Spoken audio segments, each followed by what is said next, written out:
Yesus itu Islam, ini jawaban cerdas wanita Kristen pemberani.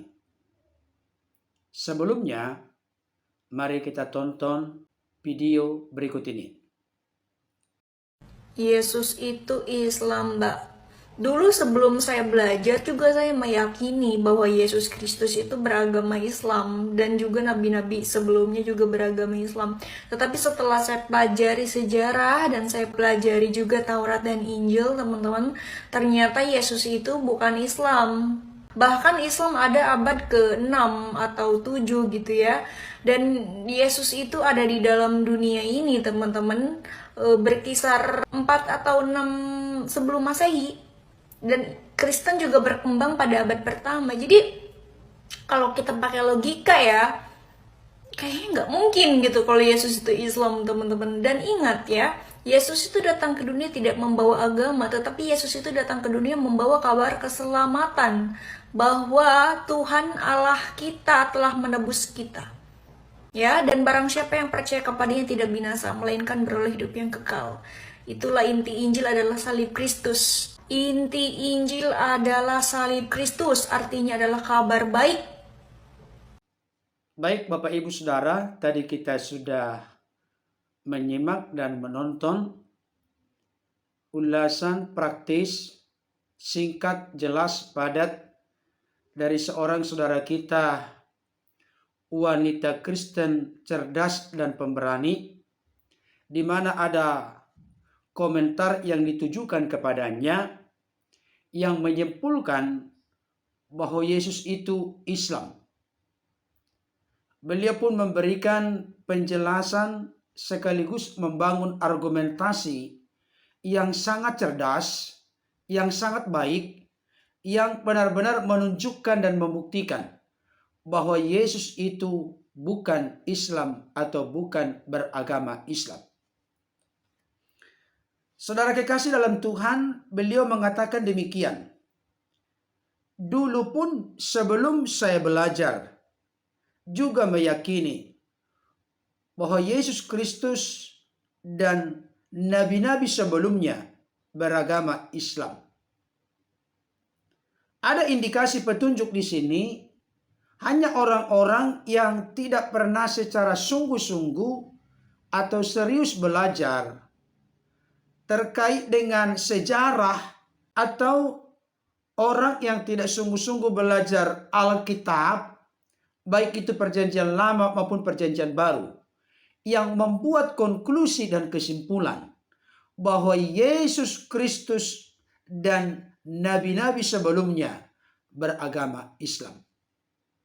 Pertanyaannya, kalau memang Yesus Kristus dan nabi-nabi sebelumnya atau nabi-nabi di perjanjian lama beragama Islam, saudara-saudara kita dari luar kekristenan, tolong tunjukkan dan buktikan kepada kami orang-orang Kristen, adakah arkeologi atau prasasti yang mendukung konklusi kesimpulan bahwa Yesus Kristus itu dan juga para nabi sebelumnya semua beragama Islam. Kalau tidak ada, berarti itu hanya klaim yang mengarah kepada ilmu cocokologi atau comotologi. Kenapa saya katakan ilmu cocokologi atau comotologi? Karena memang secara umum pengertian Islam itu adalah tunduk, patuh, taat, berserah, selamat.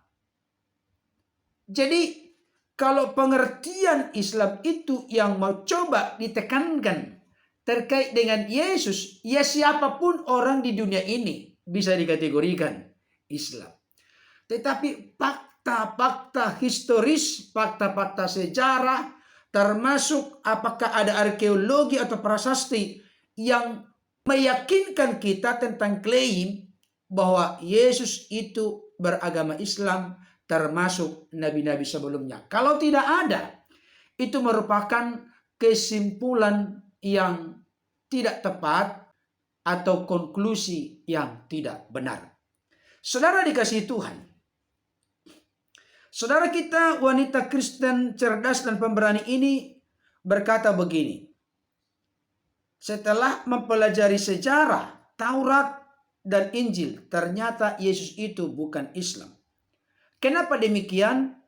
Argumentasi yang dibangun oleh saudara kita ini adalah beliau menegaskan bahwa Islam itu ada sekitar abad 6 sampai 7 Masehi. Sedangkan Yesus Kristus sang firman yang nuzul turun menjadi manusia datang ke tengah-tengah dunia ini sekitar tahun 4 sampai 6 sebelum Masehi. Dan Kristen ada atau berdiri sekaligus berkembang itu sekitar abad pertama. Dan ketika kita meneliti sejarah secara cermat, memang tidak mungkin Yesus itu dan para nabi sebelumnya disimpulkan beragama Islam. Saudara dikasihi Tuhan, saya setuju dan sependapat menegaskan demikian. Hanya ilmu mencocok-cocokkan atau mencomot-comot yang ditekankan kalau ada kesimpulan Yesus beragama Islam termasuk para nabi sebelumnya. Memang hal itu menjadi ulasan pembahasan yang cukup populer akhir-akhir ini, khususnya di Indonesia atau secara spesifik di kalangan polemikus non-Kristen. Tetapi sudah ada cukup banyak apologet Kristen yang sudah memberikan respon dan tanggapan terkait dengan hal ini, termasuk salah seorang yang saya sangat kagumi dan hormati adalah Dr. Bambang Nursena. Di ulasan saya sebelumnya sudah pernah saya membahas hal tersebut. Bisa ditonton oleh rekan-rekan sekalian. Kemudian saudara kita wanita Kristen cerdas dan pemberani ini mengatakan begini. Yesus Kristus datang ke dunia bukan membawa agama, tetapi membawa kabar keselamatan.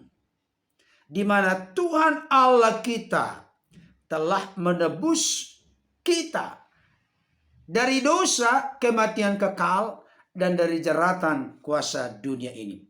Saya sangat setuju dan sependapat. Ini yang perlu dimengerti dan dipahami oleh saudara-saudaraku Kristen dan orang-orang di luar Kristen. Kedatangan Sang Firman nuzul turun menjadi manusia, mengenakan tubuh kemanusiaan melalui buah rahim Maria, yang mana selama 33,5 tahun ada di dunia ini. Saya mau tegaskan, Alkitab tidak pernah memberikan konfirmasi kedatangan Yesus untuk mendirikan agama. Kenapa demikian? Karena Yesus datang bukan untuk mendirikan agama. Yesus datang bukan untuk membawa agama. Sekalipun secara manusia, Yesus itu adalah orang Yahudi dari suku Yehuda. Yesus datang bukan dengan tujuan itu. Alkitab secara eksplisit justru berkata di dalam Matius 16 ayat 18, dan aku pun berkata kepadamu, engkau adalah Petrus, dan di atas batu karang ini aku akan mendirikan jemaatku atau gerejaku, dan alam maut tidak akan menguasainya. Yesus itu datang mendirikan jemaat atau gereja, bukan mendirikan agama Kristen.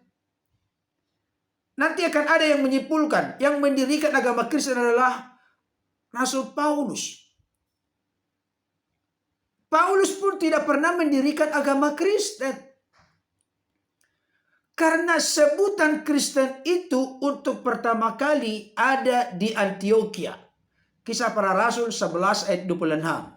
Bahkan kalau kita menelisik sejarah, sebutan Kristen bagi orang-orang Kristen, sebenarnya pada awalnya itu adalah ejekan. Kenapa ejekan? Ibarat, hai Kristen, hai pengikut Kristus, hai pengikut Kristus. semacam ejekan yang merendahkan. Tapi apa yang mengejek, menghina, merendahkan itu, dibalik itu menjadi sebuah berkat bagi orang-orang Kristen. Itu makanya saya tegaskan, memang Kristen itu adalah salah satu agama yang resmi di Indonesia, bahkan di dunia. Tetapi Kristen bukan sekedar sedangkal semiskin agama. Kristen artinya pengikut Kristus, yang mana orang-orang Kristen terbuka percaya menerima Yesus sebagai Tuhan, Lord, Kurios, Juru Selamat, Junjungan, Raja, Penguasa, Gusti dalam kehidupan orang-orang Kristen, termasuk orang-orang yang akan terbuka percaya menerima Dia sebagai Juru Selamat dan Tuhan dalam hidupnya. Yesus itu datang bukan untuk mendirikan agama, tapi untuk membawa keselamatan. Itu sebabnya Yohanes 3:16 berkata, karena begitu besar kasih Allah akan dunia ini, sehingga Ia telah mengaruniakan anaknya yang tunggal, supaya barang siapa yang percaya kepadanya tidak binasa, melainkan beroleh hidup yang kekal. Jadi Yesus datang rela mati di kayu salib untuk menebus hidup manusia yang ada dalam perhambaan perbudakan dosa, dari kematian kekal, dan dari jeratan penguasa dunia ini.